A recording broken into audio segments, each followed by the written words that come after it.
Bíblia no texto que nós compartilhamos a semana passada. Não é justo, teve gente que não veio, né? Então eu vou ter que falar. 2 Coríntios 5,17. Quero dar continuidade àquilo que a gente começou semana passada. Quantos aqui foram abençoados semana passada com a palavra de Deus? E o que diz lá? Diz assim: e assim, se alguém está em Cristo, é nova criatura, as coisas antigas já passaram, eis que se fizeram novas. Traduzindo tudo aquilo que nós pregamos semana passada como uma introdução daquilo que vai ser ministrado hoje. E assim, se alguém recebeu Jesus não só simplesmente como Salvador, mas como Senhor, e tem uma nova mentalidade, uma mentalidade que não é uma mentalidade de escassez, mas é uma mentalidade de abundância. Essa pessoa é uma nova criatura, ela faz parte de um povo que nunca, jamais existiu sobre a face da terra. Porque aquilo que é novo, é novo. Novo. A gente até comentou semana passada que quando Satanás e os seus demônios olham para mim e para você, eles se confundem. Porque há uma espécie nova, há uma criação nova de Deus andando sobre a face da terra. Uma criação onde Deus habita dentro dela e ela dentro de Deus. Ele olha e fica totalmente confuso. E se Deus está em mim e eu estou em Deus, então agora eu dou ordens para esses demônios. E tudo aquilo que me oprimia antes agora vai ser opresso por mim, pela minha presença e pela força da minha palavra, porque a minha palavra é endossada pela palavra de Deus. Ela é nova criatura. As coisas antigas, o jeito velho de pensar, o jeito velho de sentir, o jeito velho de agir, ficou para trás. E eis que se abriram as cortinas de novas oportunidades e novos horizontes estão abertos diante de... Hoje nós vamos trabalhar exatamente com esse tipo de coisa, querido. Nós vamos trabalhar o perdão. Fala comigo assim, perdão. A nova criatura, querido, a nova criatura foi inserida em um novo universo. Em um universo de Deus. Um universo de presença de Deus. E esse universo de presença de Deus é recheado por misericórdia, graça, manifestação de cura. É recheado por perdão. Repita comigo lá, perdão.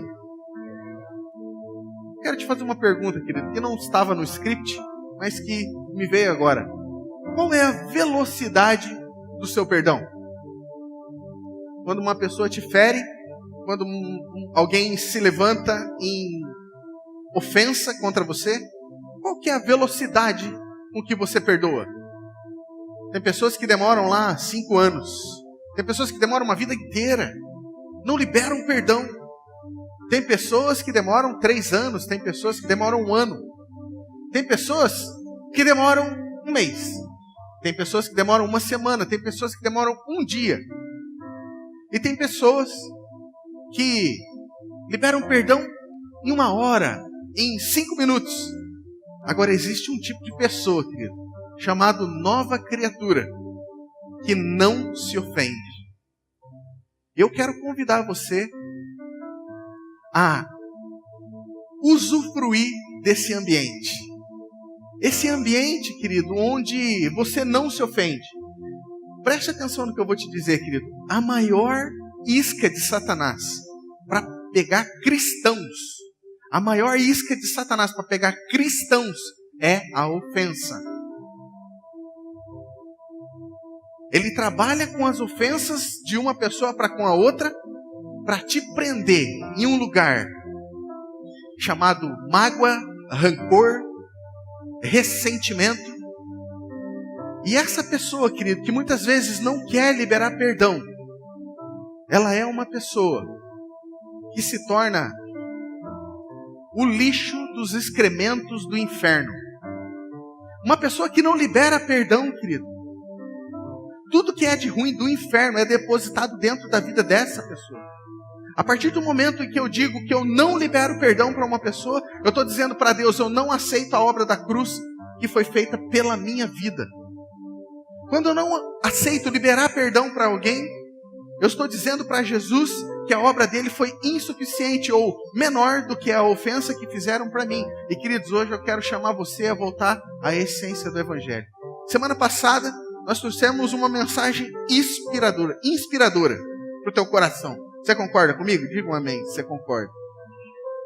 Hoje, querido, eu quero mexer nas suas estruturas. Você me permite? Levanta a sua mão se você me permite. Eu quero mexer nas suas estruturas, mas eu quero dizer para você que você vai sair daqui hoje. Esse é o meu objetivo. Eu quero chegar lá no fim da mensagem com você saindo daqui como uma pessoa que ama a Deus um pouco mais. Ou ama a Deus de todo o seu coração. Vamos fazer a continuação desse texto. E assim, se alguém está em Cristo, é nova criatura, as coisas antigas já passaram. Eis que se fizeram novas. Ora, tudo provém de Deus. Tudo provém de quem? De Deus, que nos reconciliou consigo mesmo, por meio de Cristo, e nos deu o ministério da reconciliação. A saber, que Deus estava em Cristo, reconciliando consigo o mundo, não imputando aos homens as suas transgressões, e nos confiou a palavra da reconciliação, de sorte que somos embaixadores de Cristo, como se Deus exortasse em nosso intermédio, em nome de Cristo, pois rogamos que vos reconcilieis com Deus. Aquele que não conheceu o pecado, Jesus, Ele o fez pecado por nós, para que nele fôssemos feitos justiça de Deus. E nós, na qualidade de cooperadores com Ele, também vos exortamos que não recebais em vão a graça de Deus. Feche os seus olhos lá. Pai, Papai, obrigado, Senhor, pelo Teu perdão que foi estabelecido pelas nossas vidas. Obrigado, Senhor, porque o Senhor nos mostrou que o Senhor nos ama tanto quanto ama o Senhor Jesus. Obrigado, Pai, porque o Senhor matou o Seu único Filho para nos resgatar. Pai, obrigado pelo Teu imenso amor que nos alcançou. Obrigado, Pai, porque tínhamos um destino certo, de dor, de choro, de pranto eterno. E pela obra do Teu Filho Jesus, que morreu naquela cruz por mim e pelos meus irmãos aqui, nós fomos resgatados, Senhor, do império das trevas. Nós fomos resgatados, Senhor, de um lugar de sofrimento, um lugar de choro, um lugar de pranto, opressão, dor. E fomos trazidos, Senhor, para um reino de paz, de alegria e de abundância no Senhor. Nós queremos Te agradecer. Colocamos, Senhor, a nossa vida diante do Senhor neste momento, abrindo o nosso coração para a semente da Tua palavra. Pai, é no nome de Jesus que nós liberamos o Teu Santo Espírito para mexer nas nossas estruturas emocionais, para mexer nas nossas estruturas intelectuais e nos levar à consciência melhor daquilo tudo que o Senhor fez e receber aquilo que o Senhor nos deu, que é o ministério da reconciliação. Em o nome de Jesus que nós oramos e agradecemos. Amém. Queridos, para quem gosta de anotar a mensagem, recebendo o ministério da reconciliação. Você que está anotando, recebendo o ministério da reconciliação.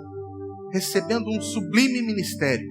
Queridos, alguns dias aqui, quando eu cheguei, eu expliquei um pouco, pincelando aí um pouco, sobre o propósito geral que Deus tem para a vida do homem. Deus tem um propósito para você. Amém? Deus tem um plano, um projeto estabelecido de antemão, como o pastor Redeu aqui lembrou, de antemão separado para você. E às vezes a gente pergunta assim, mas qual? Você pode não saber qual é o seu ministério específico, mas existe um ministério, você pode saber qual que é o seu propósito específico, mas existe um propósito geral de Deus, que é o quê? Nos tornar a imagem e semelhança de Jesus, como diz em Romanos 8, 28 e 29. E a gente já pincelou isso bastante. Hoje eu quero falar e perguntar para você: qual é o seu ministério? Qual é o seu chamado? Aquilo que Deus chamou você para fazer na terra. Porque enquanto eu não sei aquilo que eu sou, enquanto eu não sei aquilo que Deus me colocou como um propósito, eu não posso falar sobre aquilo que Deus chamou eu e você para fazer. Enquanto eu não descubro quem eu sou em Cristo, eu não posso falar sobre aquilo que Deus chamou eu para fazer sobre a face da terra.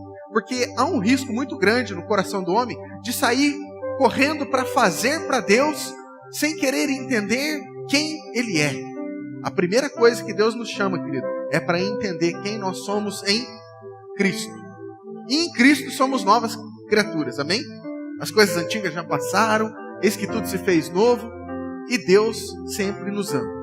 E aqui ele relembra algumas coisas. Paulo, escrevendo aos Coríntios, ele relembra algumas coisas. E logo depois dessa palavra abençoadora de ser novas criaturas, ele faz uma lembrança, ele relembra o povo de algumas coisas que não podem ser esquecidas. Ele diz lá: tudo isso provém de Deus. Você ser nova criatura provém de Deus. Não são obras que você gerou e que você desempenhou e com o seu mérito e com o seu braço você conseguiu. Não, foi Deus que fez. Através da obra de Jesus na cruz, Ele transformou você. Ele não reformou você, Ele transformou você de dentro para fora. Às vezes você olha para você e fala assim: não, pastor Fábio, Deus não me transformou, eu ainda continuo sendo a mesma pessoa. Eu quero discordar com você, porque você foi transformado de dentro para fora. Você foi transformado no seu espírito, e isso vem vindo para fora aos poucos. Amém? Então acredite, querido, Deus, Jesus já fez isso. E ele continua dizendo ali: ora, tudo isso vem de Deus, que nos reconciliou consigo mesmo por meio de Jesus e nos deu o ministério da reconciliação. Olha só, Deus não só nos reconciliou com Ele, mas Ele também nos deu esse mesmo ministério. Ele nos reconciliou com Ele e também nos deu o ministério da reconciliação. E ele continua dizendo assim: a saber que Deus estava em Cristo reconciliando consigo mesmo o mundo. Reconciliando quem, querido? O mundo. Diga de novo: a quem Deus estava reconciliando? O mundo. Não são pessoas específicas, querido. É o mundo. O mundo. Todo o sistema. Toda a cadeia de governo. Às vezes a gente pensa que Deus morreu simplesmente por causa do ser humano. Quando que não, querido? Todo mundo foi corrompido e Deus reconciliou o mundo. Não imputando como que Ele fez isso, querido. É necessário a gente aprender isso. Como que Ele fez isso? Não imputando aos homens as suas o quê? Transgressões. Eu preciso aprender aquilo que foi feito comigo, porque Ele me confiou esse mesmo ministério. Jesus me reconciliou com Deus, não imputando sobre mim as minhas transgressões. Ele não chegou e falou assim: você é pecador, você é falho. Ele não fez isso. Ele não imputou sobre mim as minhas transgressões. O que eu preciso fazer com os outros? Não imputar a eles o quê? As suas transgressões. E aí nós temos que aprender um pouquinho sobre essa graça. E nos reconciliou a palavra da reconciliação. O próximo versículo diz assim: de sorte que somos embaixadores. Sabe o que é um embaixador, querido? Aquele que sai de um país, aquele que sai de uma nação e se estabelece numa outra nação e que traz a voz, traz as palavras, traz os decretos do seu país de origem. Da onde você é, querido? Do céu ou da terra? E você tem trazido os decretos de onde? Do céu. Você e eu somos embaixadores de Cristo. E como embaixadores, qual é o nosso papel? O nosso papel. Somos embaixadores em nome de Cristo, como se Deus exortasse por nosso intermédio. O que Deus exorta por nosso intermédio? Em nome de Cristo, pois rogamos que vos reconcilieis com Deus. Você que é inimigo de Deus, que está separado de Deus, se reconcilie com Deus. Esse é o nosso papel, querido. Isso faz parte do nosso ministério. Ministério geral, de todo mundo, de toda a igreja. Não tem nenhuma pessoa separada disso. Aquele que não conheceu o pecado, Ele o fez pecado por nós, para que nele fosse feita a justiça de Deus. E nós, na qualidade de cooperadores com Ele, também vos exortamos a que não recebais em vão a graça de Deus. Querido, pela graça de Deus, foi dado a mim e a você um ministério excelente chamado o Ministério da Reconciliação. Você pode falar assim, aleluia, glória a Deus, obrigado Jesus por esse ministério. Nós temos esse ministério, querido, de reconciliar as pessoas com Deus. Como? Não imputando elas as suas transgressões e as suas falhas. Queridos, Deus, quando Ele estabeleceu a terra, Ele construiu tudo aquilo, fez o firmamento, colocou os luzeiros no céu, a lua e o sol para governar um o dia e o outro a noite, e colocou os homens, Adão e Eva, para dominar, multiplicar sobre a face da terra, e deu o governo, falou, vocês vão dominar esse lugar. Passou-se um tempo, Adão e Eva caíram. É importante que você preste atenção nisso, para que você entenda o que é o ministério da reconciliação, querido.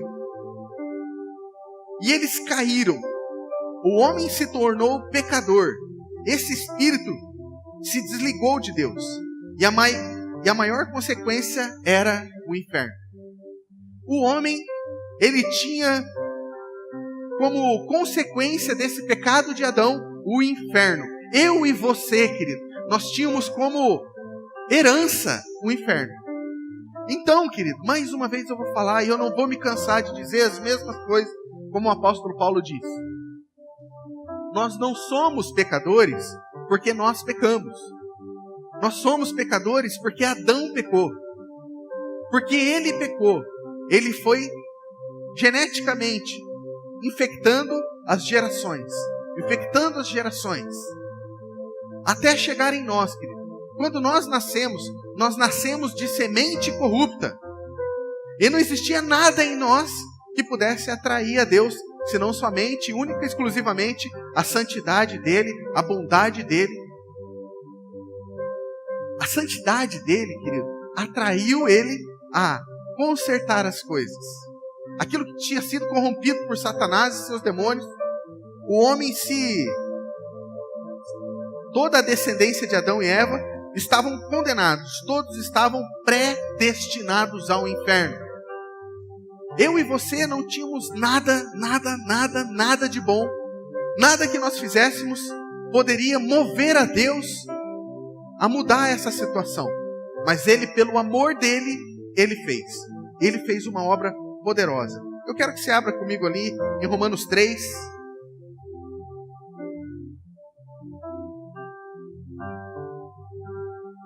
Eu pedi permissão a você para mexer nas suas estruturas. Então, deixa a sua guarda baixa, querido.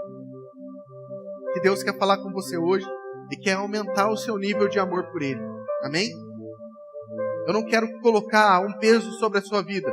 Eu quero revelar para você a obra poderosa que foi feita por você. Romanos 3, verso 9 diz assim: que se conclui? Temos nós qualquer vantagem? Não. De forma nenhuma. Pois já temos demonstrado que todos, tanto judeus como gregos, estão debaixo do pecado. Como está escrito, não há um justo, nenhum sequer. Não há quem entenda, não há quem busque a Deus. Todos se extraviaram. A uma se fizeram inúteis. Não há quem faça o bem, não há nenhum sequer. A garganta deles é sepulcro aberto. Com a língua, urdem engano, veneno de víboras está nos seus lábios. A boca, eles têm cheia de maldição e de amargura. São os seus pés velozes para derramar sangue nos seus caminhos, a destruição e miséria. Desconhecem o caminho da paz. Não há temor de Deus diante dos seus olhos. Verso 10. Não há um justo, nenhum sequer. Não há quem entenda e não há quem busque a Deus. Todos se extraviaram. Todos se extraviaram. Essa era a situação do homem sem Deus. A situação do homem sem Deus estava completamente comprometida.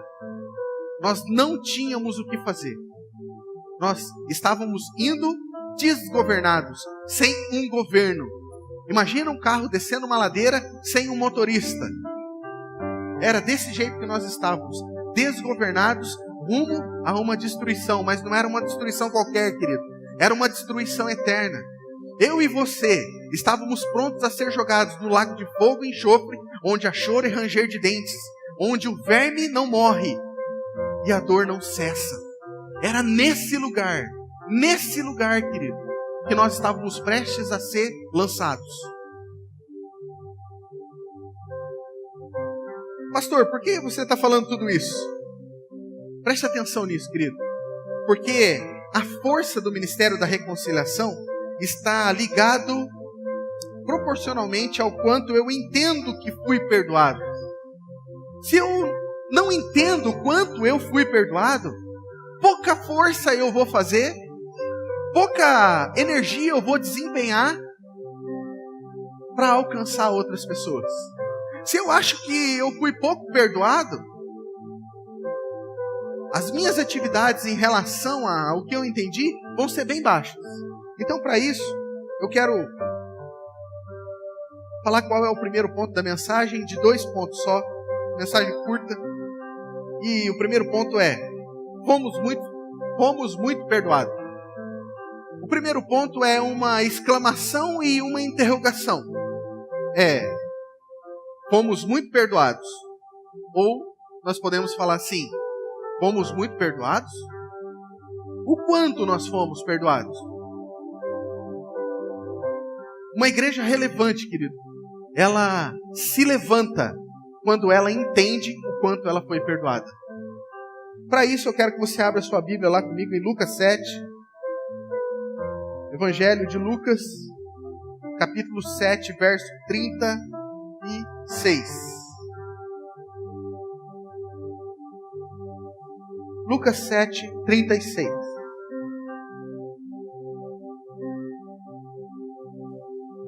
Diz assim: convidou um dos fariseus para que fosse jantar com ele. Jesus, entrando na casa do fariseu, tomou lugar à mesa. E eis que uma mulher da cidade, pecadora, sabendo que ele estava à mesa na casa do fariseu, levou um vaso de alabastro com unguento. E estando por detrás aos pés, chorando, regava os pés com suas lágrimas e os enxugava com os próprios cabelos. E beijava os pés e os ungia com unguento. Ao ver isso, o fariseu que convidara disse consigo mesmo. Ele disse em seu coração, sem abrir a boca, sem falar nada: se esse fosse profeta, se esse for a profeta, bem saberia quem e qual é a mulher que lhe tocou, porque é pecadora. Dirigindo Jesus ao fariseu, lhe disse: Simão, uma coisa tenho a te dizer. Sabe, Simão, de várias coisas que eu poderia estar fazendo aqui, eu tenho uma coisa a te dizer. Eu tenho uma coisa a te dizer. Ele diz na hora: mestre, diga. E Jesus disse: certo credor tinha 2 devedores. Um lhe devia 500 denários e a outro 50. Não tendo nenhum dos dois com o que pagar, perdoou-lhes ambos. Qual deles, portanto, amará mais? Respondeu-lhe Simão: suponho, ele deveria saber, né? Mas ele disse: suponho que aquele a quem mais perdoou. Replicou-lhe: julgaste bem. E voltando-se para a mulher, disse a Simão: vês essa mulher? Entrei na tua casa e não me deste água para os pés. Esta, porém, regou os meus pés com lágrimas e os enxugou com os seus cabelos. Não me deste ósculo. Ela, entretanto, desde que entrei, não cessa de beijar os meus pés. Não me ungiste a cabeça com óleo, mas essa, com bálsamo, ungiu os meus pés. Preste atenção no que Jesus vai dizer agora, querido, verso 47. Por isso te digo, perdoados lhe são os seus muitos pecados, porque ela muito amou, mas a quem pouco se perdoa, pouco ama. Você consegue perceber a força do que Jesus está dizendo, querido? Aquele que pouco perdoa, pouco ama. Então, se eu não entendo o tamanho da grandiosidade que foi a obra da cruz, eu vou pouco amar. E queridos, a Bíblia diz que no fim dos tempos, o amor de quase todos vai se esfriar. É uma palavra profética. O amor de quase todos vai se esfriar. E eu me senti impelido, eu me senti constrangido pelo Espírito Santo a desperta o meu povo a amar. Deus, como eu faço isso? Você precisa voltar às bases. Você precisa trazer de novo o entendimento do que foi e do que representa a obra da cruz.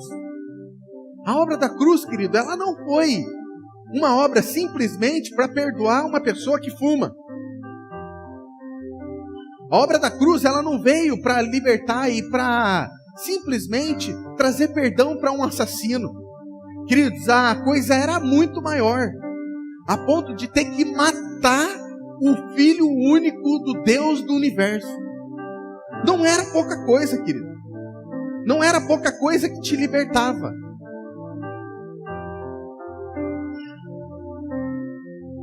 Um dia, saí para evangelizar com o pastor Rideu lá em Curitiba, e a gente foi na rodoviária da cidade. Eu encontrei uma moça lá. Eu falei assim: você é gente boa? Posso falar com você? Ela: sim, posso. Eu falei assim: eu tô vendo que você é bem gente boa mesmo, porque em Curitiba, para as pessoas parar e conversar com você e se abrir para dois rapazes é bem difícil. Eu falei assim: eu tô vendo que você é bem gente boa mesmo, mas eu acho você gente boa, você sabe que você é uma pessoa gente boa, mas eu queria te fazer algumas perguntas. Você crê em Jesus? Ela: creio. Você, algum dia na sua vida, você já mentiu? Ela: já, quando eu era adolescente eu menti. Eu falei assim: responda para mim, quem mente é mentiroso. Ah, não, mas eu menti uma vez só lá atrás. Então tá, se você matasse uma pessoa. Não, mas ela é criancinha, eu matei, era uma criancinha. Então, você era uma assassina, e isso diminuía o seu pecado. Ela: não. Eu falei assim: então quem mente é mentiroso. Então tá. Quem algum dia na sua vida já passou pela sua cabeça, você já roubou alguém? Ela: não, nunca roubei ninguém. Algum dia você já comprou algum CD pirata? Ela: CD pirata eu já comprei. Então você admite que você roubou direitos autorais do dono desse CD. Ela: pensando desse jeito, é verdade. Então eu já roubei. Eu falei assim: então tá, então quem rouba é ladrão. Deixa eu te fazer uma última pergunta. Você algum dia já adulterou? Ela: não, isso eu tenho certeza. Nunca adulterei. Falei assim: ok. Jesus diz no Sermão do Monte que aquele que olhar desejando, sabe, algum dia na sua vida você já assistiu um filme, você já assistiu uma novela e você olhou para aquele galã, né? Mais ou menos 1,70 m, careca, gordinho, sabe, bonitão, e você desejou essa pessoa? Ela: aí é difícil, né? Não, diga pra mim, você já adulterou? Não, nunca adulterei. Mas você já desejou alguém? Já. Quem não, né? Eu falei assim: então você admite que você já adulterou? Ela, pensando desse jeito: já.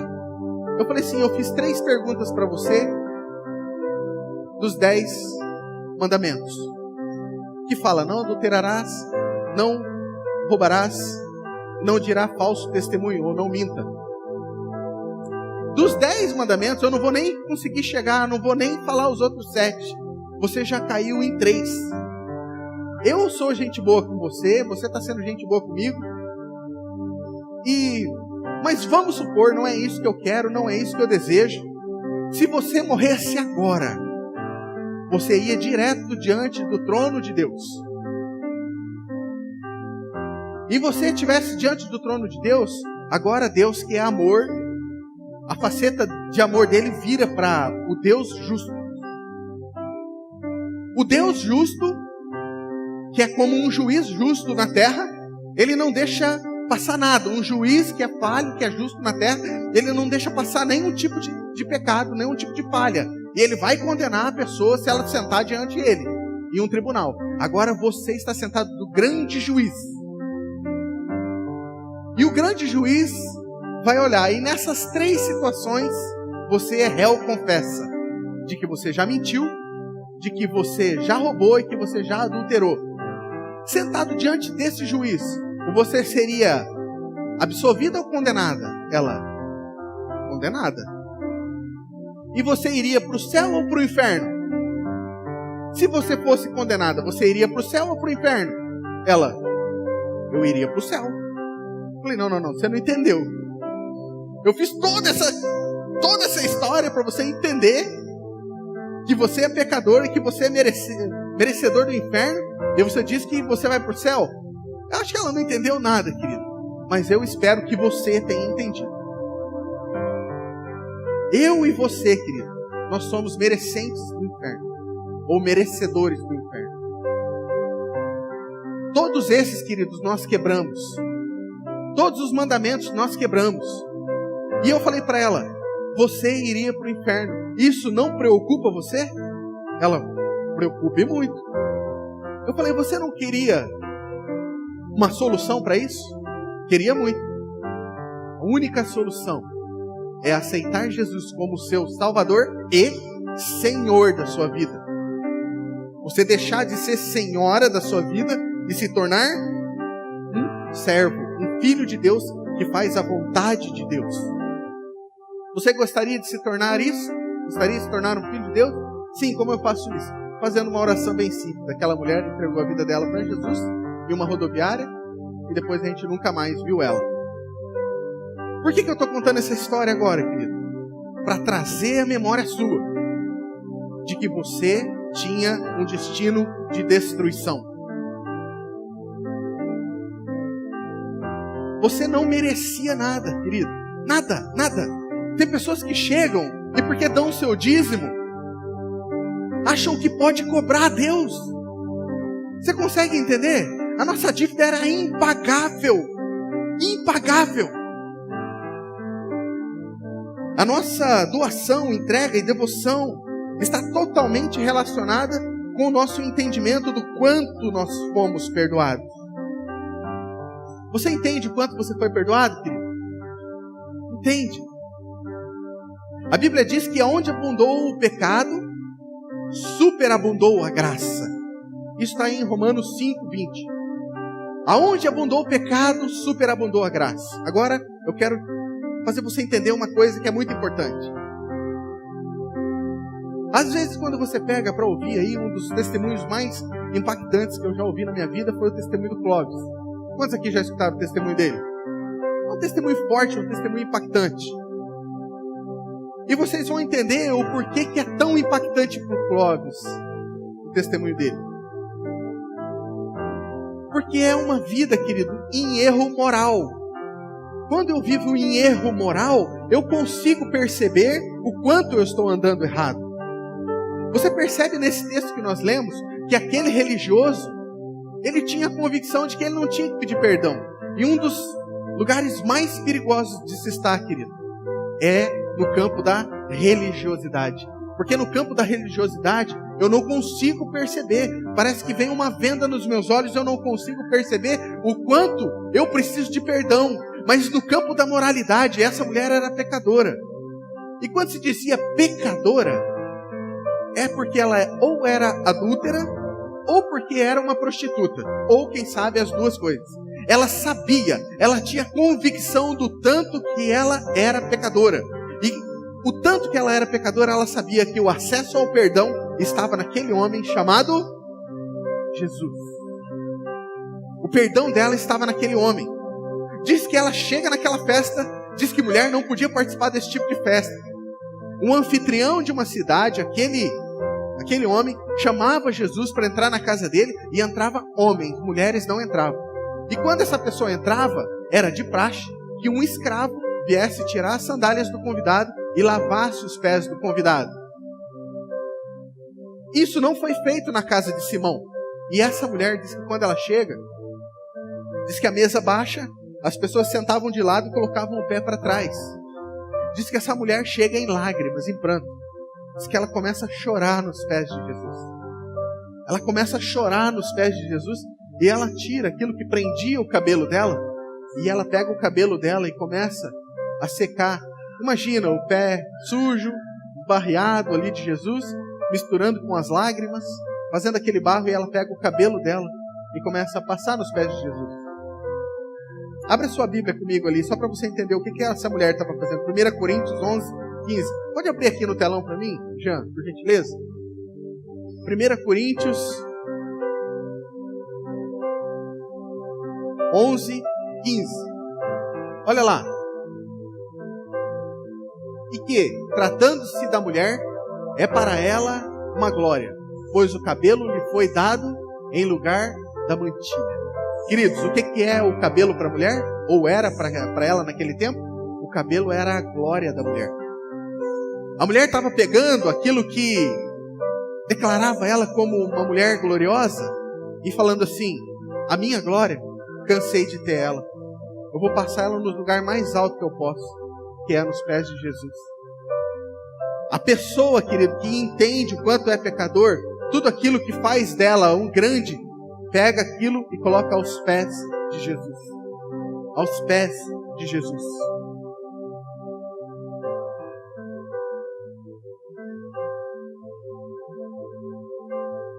Toda vez que uma pessoa entrava na casa, uma pessoa importante, entrava na casa de alguém, essa pessoa ganhava um ósculo santo. Sabe o que é um ósculo santo? Um beijo bem dado no rosto, ou até dentro daquela cultura, um beijo na boca. Um homem dava um beijo na boca do homem. Ósculo santo, né? Não é o que está acontecendo hoje em dia. Era uma expressão de carinho e um reconhecimento que uma autoridade estava ali. Quando Jesus chegou, ele disse: quando eu entrei aqui, você não me deu o ósculo santo, mas essa mulher, desde o momento em que eu entrei, ela não cessa de beijar os meus pés. Você consegue entender a expressão de gratidão dessa mulher? Ela quebrou com todo o protocolo, quebrou todo o paradigma. Além dela entrar em um lugar, ela começou a fazer tudo aquilo que não se esperava que ela fizesse. E você não me ungiu a cabeça com óleo, mas ela, desde que eu entrei, ela pegou o vaso de alabastro dela, ela quebrou e ela ungiu os meus pés. E aí Jesus fala a frase que é sensacional. Por isso te digo, perdoados são os seus muitos pecados, porque ela muito amou, mas aquele a quem pouco se perdoa, pouco ama. Eu vou desempenhar coisas para Deus, querido, num momento, instante, onde eu entender o quanto eu fui perdoado. Porque enquanto eu não fui perdoado, eu corro o risco de ser um religioso, que fica julgando situações, achando que eu mesmo não preciso de perdão. A semelhança desse fariseu, que fica julgando no seu coração, querido. Ele julgava no coração, ele não abriu a boca para falar, mas Jesus sabia. E Jesus sabe quando eu fico murmurando no meu coração que pessoas estão exagerando na presença de Deus. Sabe, não precisa de tudo isso, não precisa se jogar no chão, não precisa chorar. Sabe, não precisa ficar de joelho, não precisa se esgoelar na presença de Deus.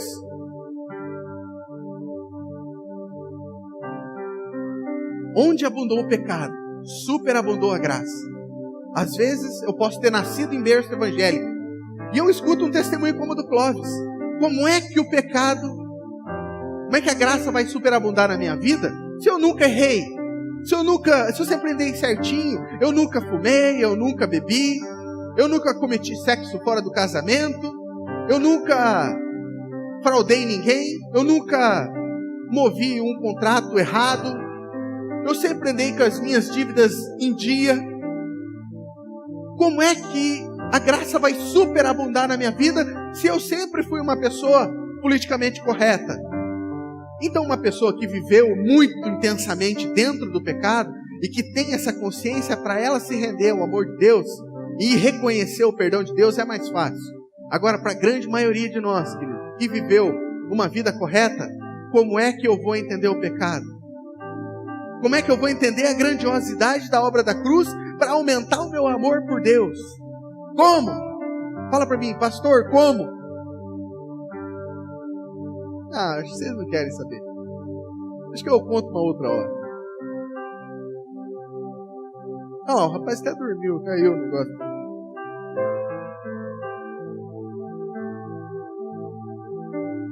Como vai abundar a graça?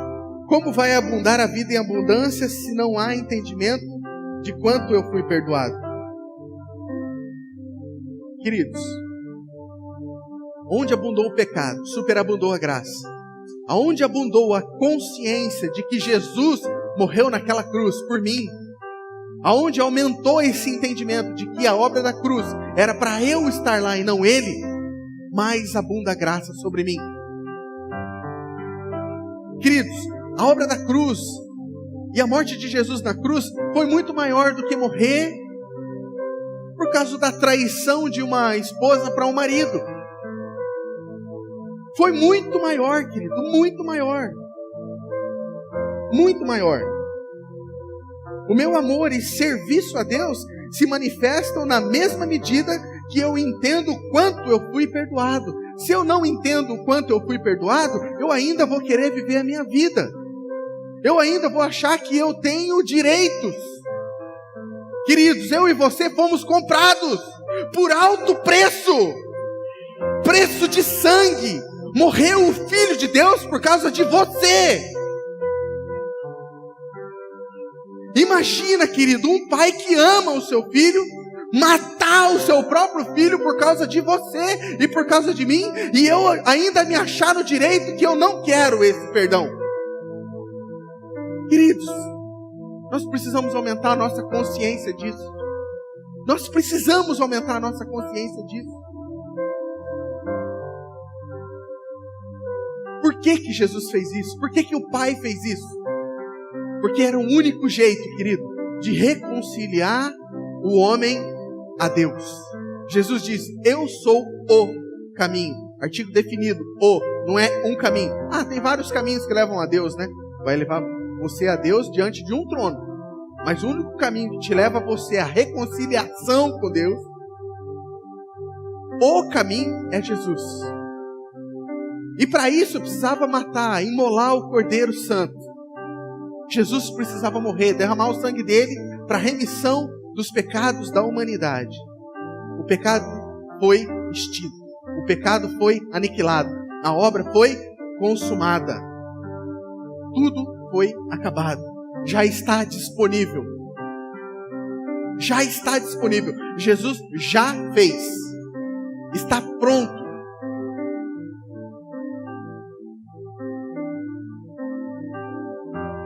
Agora eu preciso o quê? Aceitar que essa dívida foi paga, né? Para acessar isso. 2 Coríntios 5,18, volta ali para mim. 2 Coríntios 5,18. Ora, tudo provém de Deus, que nos reconciliou consigo mesmo, por meio de Cristo, por meio de Jesus, e nos deu o ministério da reconciliação. Ele nos perdoou, querido. O universo, querido, o nosso mundo, todo o firmamento, ele só está onde está por causa do perdão de Deus. Porque se Deus não nos perdoasse, querido, ele aniquilaria com tudo. Mas ele não imputou sobre mim e sobre você as nossas transgressões e pecados e nos perdoou. Deus é perdão. Você está perdoado. Pastor, você não sabe o que eu fiz. Você está perdoado.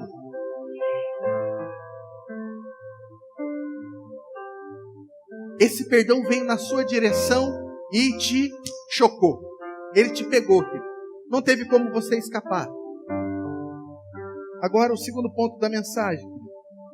Jesus não só apenas nos perdoou, nos reconciliou, mas Ele também nos deu o mesmo serviço de perdoar as pessoas e reconciliá-las a Deus. Segundo ponto da mensagem, aprendendo o porquê perdoar. Mateus 18, 21. Mateus 18, 21.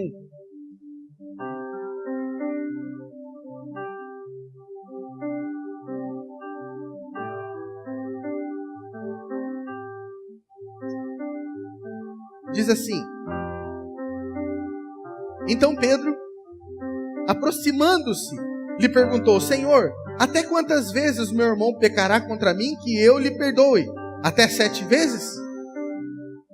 Respondeu-lhe Jesus: Não te digo até 7 vezes, mas até 70 vezes 7. Deixa aberto aí. Queridos, eles estavam aprendendo a graça. Pedro estava aprendendo a graça. Eles acabaram de vir do sacerdócio levítico. E no sacerdócio levítico dizia o quê? Olho por olho, dente por... Se alguém matar o seu boi, você vai ter o direito de matar o boi dele. Se alguém for acusado e for condenado, julgado de ter assassinado alguém, sabe qual que era a lei, querido? Aquele assassino esperava aquele corpo entrar em estado de putrefação, onde os bichos e os vermes estavam comendo aquele corpo. Eles pegavam aquele corpo morto, colocavam em cima daquele corpo do assassino, amarravam aquele corpo no corpo dele e mandavam ele para o deserto. O próprio corpo daquele que ele matou, os vermes iriam matar ele. E os vermes do corpo morto passavam para o corpo vivo, matando ele. Pedro acabou de sair desse tipo de lei. E agora ele está querendo aprender a graça. E na lei da graça, nós viemos para um ambiente e um universo de perdão. Eu entendi. Você vai morrer por mim, né, Jesus? E o perdão de Deus vai ser estabelecido sobre a humanidade. E eu quero aprender. Como é que eu faço? Até quantas vezes o meu irmão vai pecar contra mim? Até quantas vezes o meu irmão vai me ferir? Até quantas vezes o meu irmão vai me ofender e que eu devo perdoar? Até 7 vezes? Pensa no homem crente, né? Até 7 vezes? Jesus fala assim: não. Até 70 vezes 7. 70 vezes 7 a vida toda? Não, 70 vezes 7 no mesmo dia. Você tem que viver no perdão. Assim como um cachorro late, querido. Assim como um peixe como um peixe nada. Oh, pensa no Deus.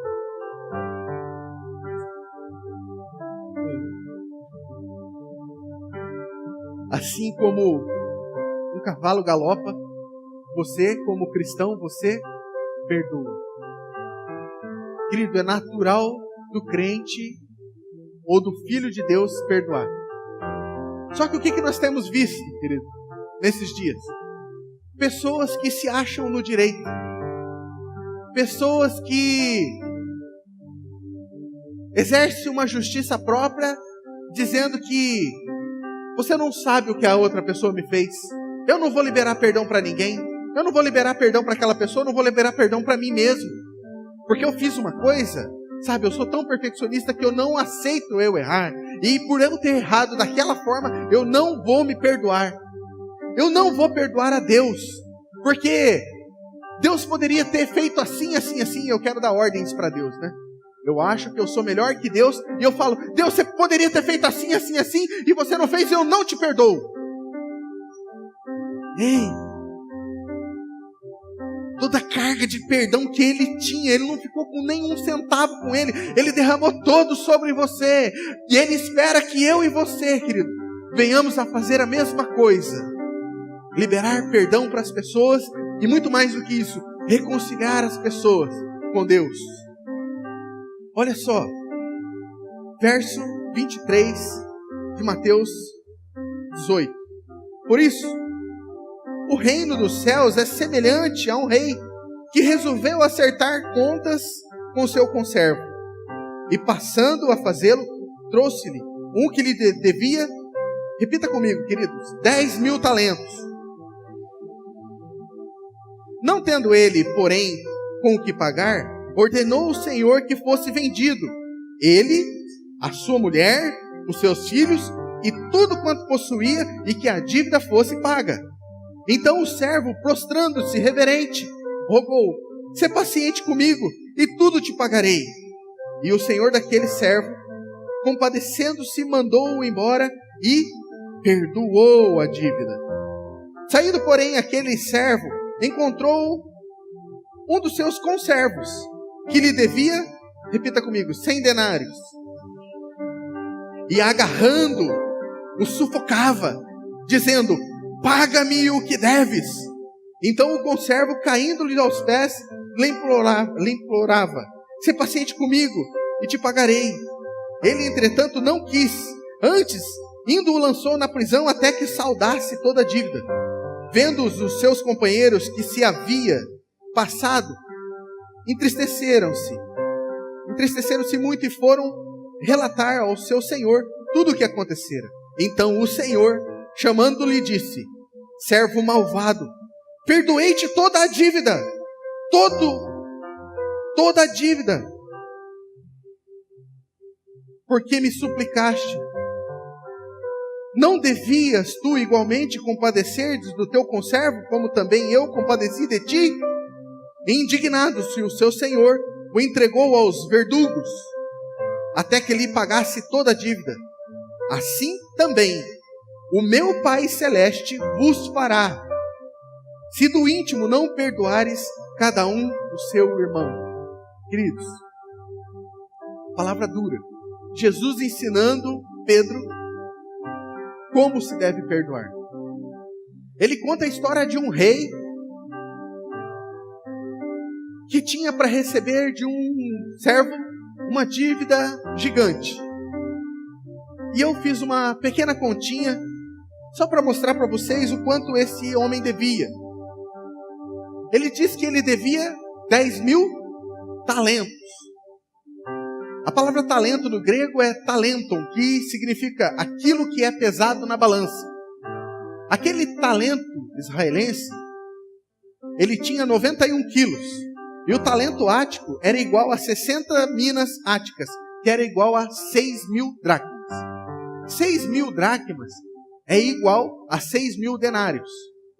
Um denário é o pagamento por um dia de serviço. Eu acho que eu acabei de entender que eu errei a conta. Para baixo. Mas eu vou continuar nessa aqui mesmo. Só para vocês entenderem.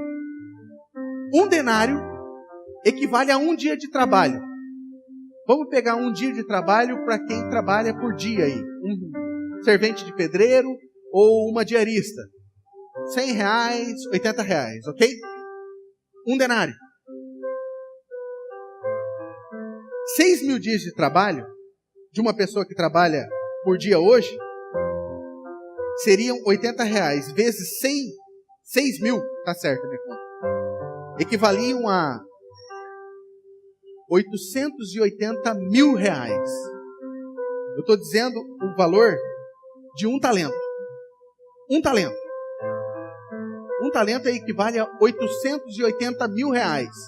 Diz que esse servo, ele devia quantos talentos?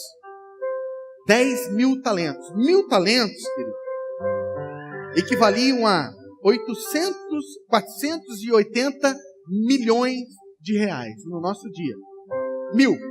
Ele devia quanto? 10.000 talentos. 10.000 talentos, ele devia... Eu coloquei na calculadora e a calculadora não conseguiu me informar.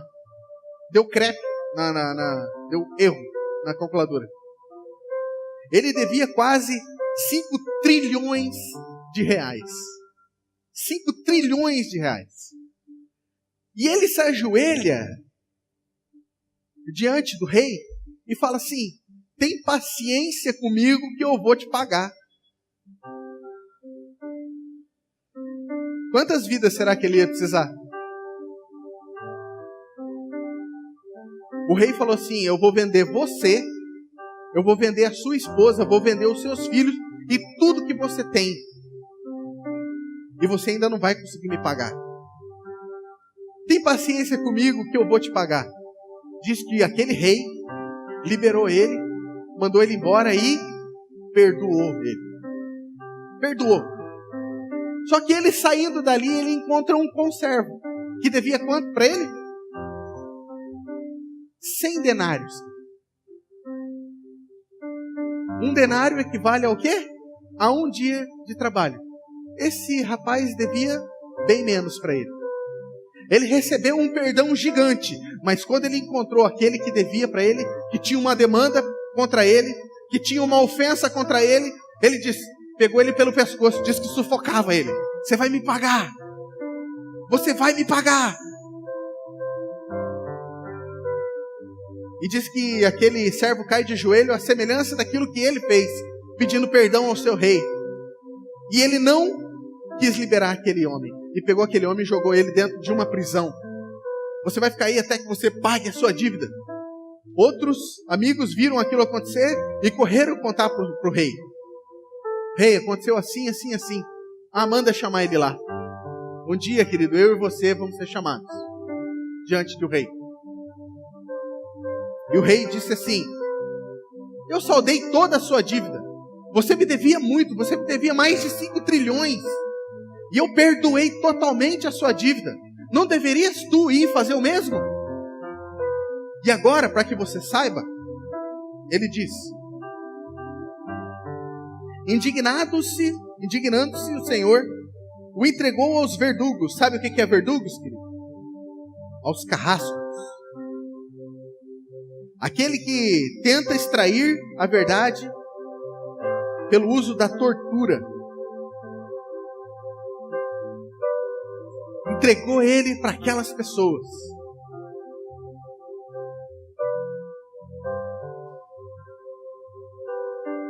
Quem você precisa perdoar, querido?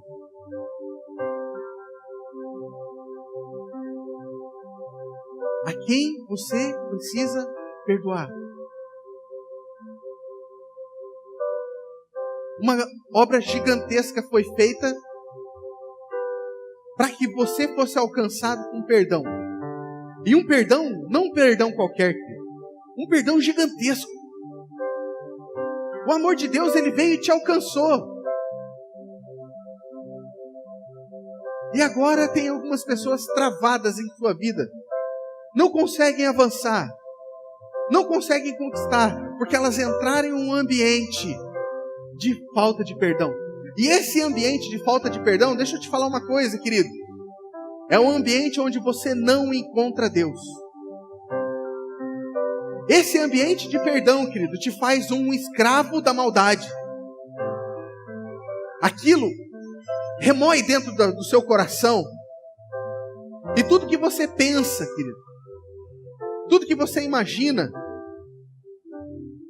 vem de um ambiente onde Deus não está.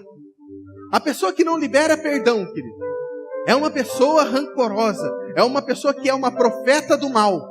Ela sempre está profetizando coisas ruins. E ela se gaba disso. Não falei que isso ia acontecer? Não falei que ia sofrer um acidente? Não falei que... Eu sabia que ele não estava convertido nada. Você fala que você foi para a igreja, mas eu quero ver até quando vai isso. Infelizmente, querido, tem pessoas assim. Pessoas com o coração amargurado. Falta de perdão. Pessoas que estão presas, enjauladas nesse ambiente chamado amargura. Ressentimento. E é necessário, querido, liberar perdão para as pessoas. Até quando você vai ficar segurando esse ressentimento contra a sua família? Contra o seu pai que te fez mal? Contra a sua mãe que nunca te deu uma palavra de incentivo? Até quando? Até quando você vai ficar segurando essa amargura, esse ressentimento, essa dor no seu peito por causa de um chefe que era opressivo contra você? Ou de um pastor que não abriu uma oportunidade que você muito queria e que hoje você abafou e não está mais desenvolvendo? Até quando, querido? A Bíblia diz, querido, que nós fomos perdoados para perdoar. Deus reconciliou eu e você para que nós recebêssemos o mesmo ministério, o ministério da reconciliação, o ministério do perdão. Talvez você está aqui me escutando, querido, e você é uma daquelas pessoas que nunca se perdoou. Porque talvez no seu casamento você não foi o melhor esposo, ou não foi a melhor esposa, e quem sabe essa pessoa foi embora, e você se coloca a culpa. fui eu que fiz tudo errado. E eu não me perdoo de jeito nenhum. Quem você pensa que é para não liberar perdão para você? Quem você pensa que é? Deus liberou uma medida abundante de perdão sobre você para você liberar perdão. E quem você pensa que é para ficar trancafiando o perdão para você mesmo? Quem é a pessoa que você não tem perdoado?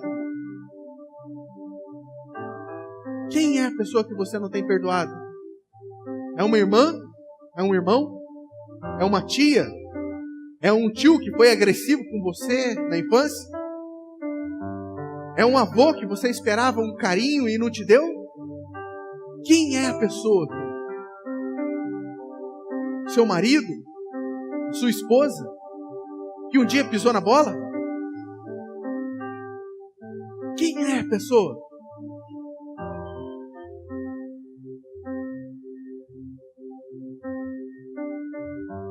Um rei morreu por você.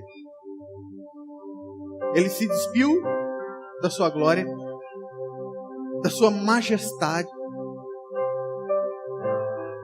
Ele desceu na terra. Ele abriu mão da sua glória, como diz a música. E assim mesmo se humilhou, sendo obediente até a morte, morte de cruz, para que todo joelho se dobre. Sabe, para que toda vida se dobre. Para que a nossa própria vida se dobre diante dele. Nós não temos o direito, querido, de estar amargurado com ninguém. Nós ficamos, sim, chateados, nos sentimos desprezados, rejeitados, mas nós não temos o direito de segurar isso conosco. Não temos o direito. Foi nos confiado o ministério da reconciliação.